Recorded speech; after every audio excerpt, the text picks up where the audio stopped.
-3 командных пункта Российской Федерации, атака на Лукашенко и дипломатия поражения от Запада. Обо всем этом расскажу подробнее в эфире «Нехта». Самое важное и интересные новости. Уговоры для переговоров. К чему западные партнеры склоняют Украину?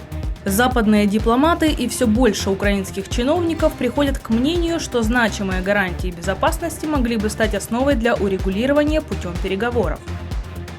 Чьи беспилотники собирались атаковать Александра Лукашенко и изменил ли он из-за этого свое решение идти на выборы? Хотя все прекрасно понимают, что мы на стороне России. Насколько это возможно, не воюя, мы помогаем России, будем помогать. Это наш союзник. Талибан больше не террористы, считают в России. Дело не в желании. Принципиальное решение по этому вопросу высшим руководством России принято. Спасибо, что смотрите, спасибо за доверие. Не забывайте про лайки, комментарии, не забывайте подписываться на канал, все это очень важно. Поехали.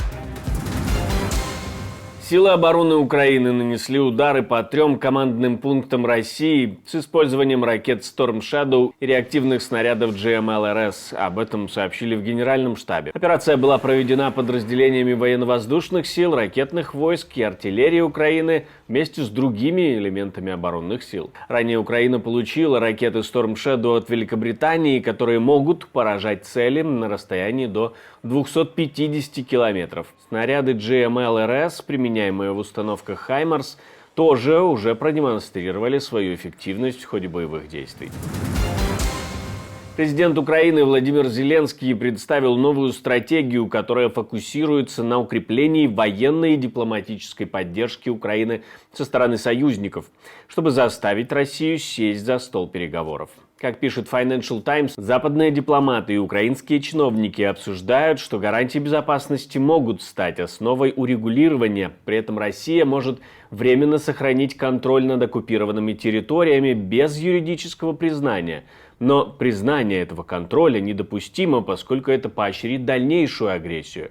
Вместо этого предполагается возвращение этих земель дипломатическим путем, что вызывает споры внутри Украины. Я напомню, это пишет Financial Times.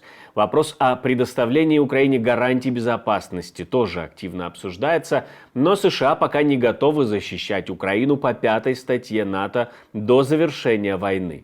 В Украине называют эту идею бредом и не соглашаются с любыми территориальными уступками. Никто на Западе официально и явно не предлагал Украине такие гарантии безопасности, которые точно не допускали бы расширения или повторения войны. Они даже дальнобойность боятся дать. Но пример Западной Германии, которая присоединилась к НАТО в условиях разделения, обсуждается как возможная модель для Украины, по крайней мере, об этом пишет Financial Times.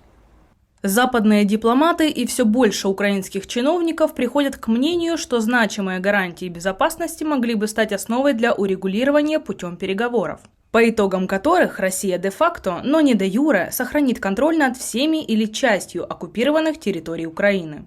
Историк Мэри Сарот в своей статье для Foreign Affairs предлагает адаптировать условия вступления Украины в НАТО, отказавшись от размещения войск или ядерного оружия на ее территории, кроме случаев угрозы, и установить временные границы.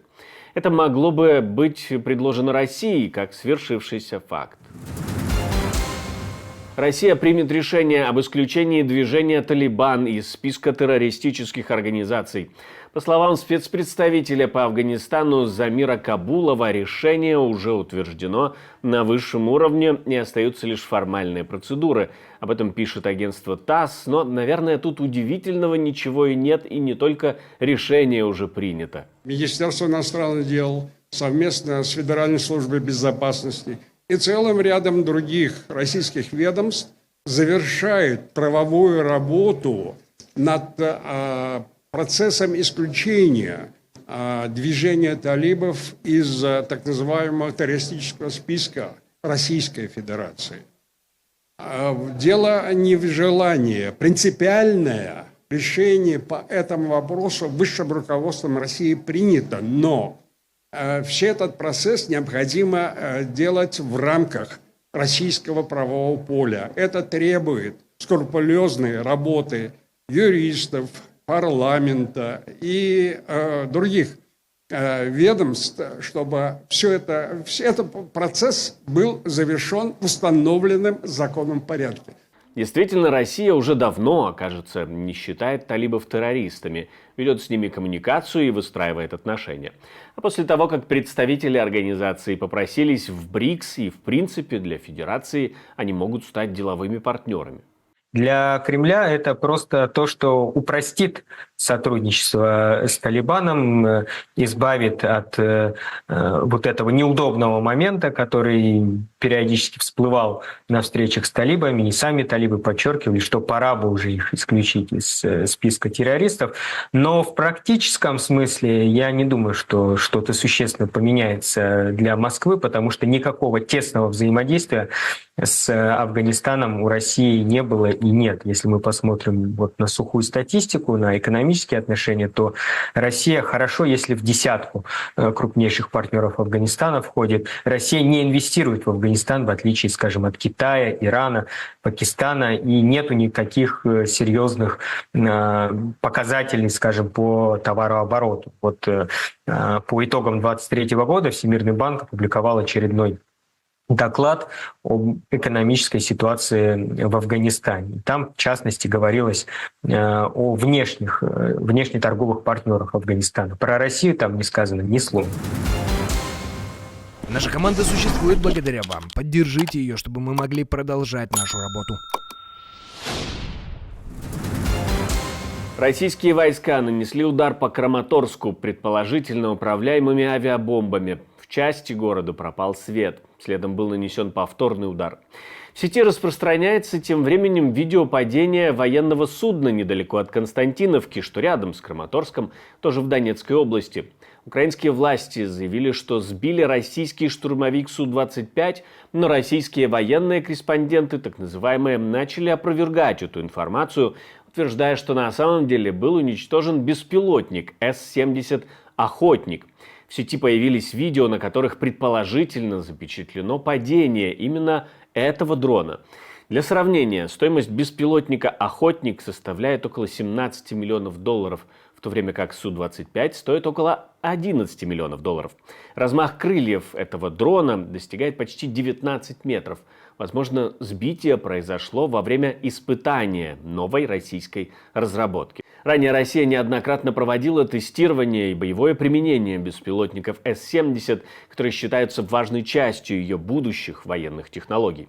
Но что мы знаем точно, так это то, что объект был сбит в районе Константиновки и что он летает. На видео можно увидеть момент его поражения. Есть предположение, что он мог быть сбит огнем своих же сил. Примечательно, что на другом видео, которое тоже опубликовано в сети, отчетливо видна красная звезда ВКС РФ на крыле, что подтверждает принадлежность сбитого судна российской авиации. Лукашенко говорит, что на него покушались беспилотники. Говорит, что нужно учиться ими управлять, чтобы не пришлось ощутить всю мощь белорусского ответа. Об этом он говорил на фестивале ярмарки Дожинки-2024 в Микошевичах. Ну вот вчера я даже удивился, когда получил информацию, это наши беглые там с-за границы начали подкидывать информацию, что навстречу президентскому борту там вылетели беспилотники, потом подхватили украинские якобы. Ну вам виднее, кто там этим занимается, я крепко не вникал. Думаю, что это такая мелкая пакость, провокация. Поэтому надо понимать, что мы находимся на фронте, совсем рядом, вот за забором у нас идет война. Моя главная задача – не допустить втягивания в эту драку, в эту войну Беларуси. Хотя все прекрасно понимают, что мы на стороне России. Насколько это возможно, не воюя, мы помогаем России, будем помогать. Это наш союзник. Александр Лукашенко дал понять, что не планирует покидать свой пост в ближайшие годы. И его планы охватывают как минимум следующую пятилетку. Говорит, что все это только начало и что еще не раз планирует выполнить свою конституционную обязанность, вручая государственные награды.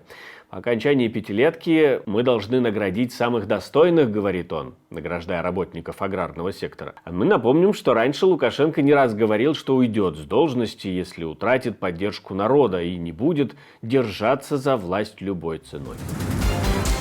Спасибо, что смотрите, спасибо за доверие. Не забывайте про лайки, комментарии, не забывайте про кнопочку «Супер спасибо», так вы можете нас поддержать. Ну и чтобы смотреть нас безопасно, делайте это через VPN, если вы находитесь в России или Беларуси. Как именно, инструкция в прикреплении к этому видео. Ну а у меня на этом все. До встречи и хороших вам новостей.